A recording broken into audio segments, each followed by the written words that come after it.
اردو فقرات کے آخر پر تا رہا تھا، تی رہی تھی، تے رہے تھے وغیرہ آتا ہے، جیسے اقبال صاحب ہمیں انگریزی پڑھاتے رہے تھے۔ اس کے علاوہ ایسے فقرات جن کے آخر پر عموماً رہا تھا، رہی تھی، رہے تھے وغیرہ آئے اور ان میں وقت کا ذکر بھی ہو تو وہ بھی پاسٹ پرفیکٹ کنٹینیوس کے فقرات کہلاتے ہیں۔ اس بات کو یوں بھی کہا جا سکتا ہے کہ پاسٹ کنٹینیوس ٹینس کے فقرات میں وقت کا ذکر ایڈ کر لیا جائے تو وہ پاسٹ پرفیکٹ کنٹینیوس کے فقرات بن جاتے ہیں۔ وقت کو ظاہر کرنے کے لیے سنس یا فار استعمال کرتے ہیں، جن کے استعمال کی وضاحت پہلے ہو چکی ہے۔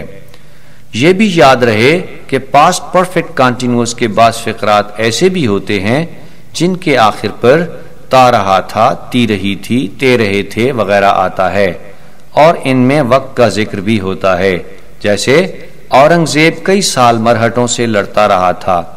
اب ہم ڈسکس کرتے ہیں کہ اس ٹینس کے فقرات کا انگریزی میں ترجمہ کرنے کے کیا اصول ہیں۔ ہر سبجیکٹ کے بعد ہیڈ بین بطور ہیلپنگ ورب اور ہیڈ بین کے بعد ورب کی پہلی فارم کے ساتھ آئی این جی یعنی پریزنٹ پارٹیسپل لگاتے ہیں۔ اگزامپلس دیکھیے۔ منفی فقرات نیگیٹو سینٹینسز میں ہیڈ اور بین کے درمیان ناٹ لگاتے ہیں۔ اگزامپلس دیکھیے۔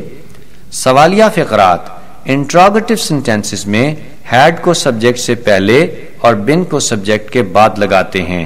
اگزامپلس دیکھیے۔ سوالیہ منفی فقرات انٹراگیٹو نیگیٹو سینٹینسز میں ہیڈ کو سبجیکٹ سے پہلے اور ناٹ کو سبجیکٹ کے بعد لگاتے ہیں۔ اگزامپلس دیکھیے۔ سوالیہ فقرات میں اگر کوئی سوالیہ لفظ جیسے واٹ، ویئر، وائی، ہو وغیرہ آئے تو اسے فقرے کے بالکل شروع میں لگاتے ہیں، یعنی ہیڈ سے بھی پہلے لگاتے ہیں۔ اگزامپلس دیکھیے۔ ڈیئر لسنرز، اب اس ٹینس کو ڈائریکٹ میتھڈ سے ڈسکس کرتے ہیں۔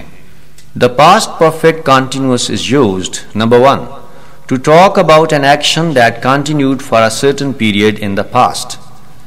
ایسا کام جو ماضی میں شروع ہوا اور ایک مخصوص عرصہ جاری رہنے کے بعد ختم ہو گیا، اس کے متعلق بات کرنے کے لیے past perfect continuous استعمال کرتے ہیں۔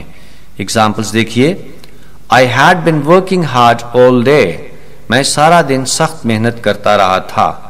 He had been teaching in this school for 10 years. وہ 10 سال اس اسکول میں پڑھاتا رہا تھا۔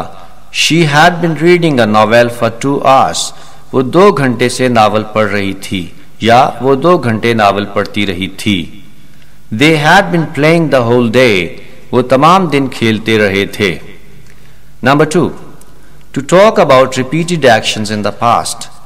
ایسا کام جو ماضی میں ریپیٹ ہوا ہو، اس کے لیے بھی یہ ٹینس استعمال کرتے ہیں۔ Examples دیکھیے۔ سلطان Mahmood Ghaznavi had been attacking Hindustan for 9 years. سلطان محمود غزنوی 9 سال تک ہندوستان پر حملے کرتا رہا تھا۔ I had been attending the meetings regularly. میں باقاعدگی سے اجتماعات میں شریک ہوتا رہا تھا۔ آپ غور کریں کہ ان دونوں فقرات میں جن کاموں کا ذکر کیا گیا ہے وہ ماضی میں ریپیٹ ہوتے رہے ہیں۔ یہ یاد رکھیں کہ پاسٹ پرفیکٹ کنٹینیوس دراصل پریزنٹ پرفیکٹ کنٹینیوس کی پاسٹ فارم ہے۔ ان دونوں ٹینسز کے موازنے کے لیے یہ فقرات دیکھیے۔ I have been working hard all day, so I am very tired now.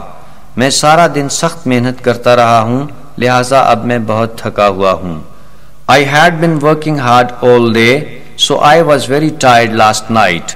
میں سارا دن سخت محنت کرتا رہا تھا، لہٰذا گزشتہ رات میں بہت تھکا ہوا تھا۔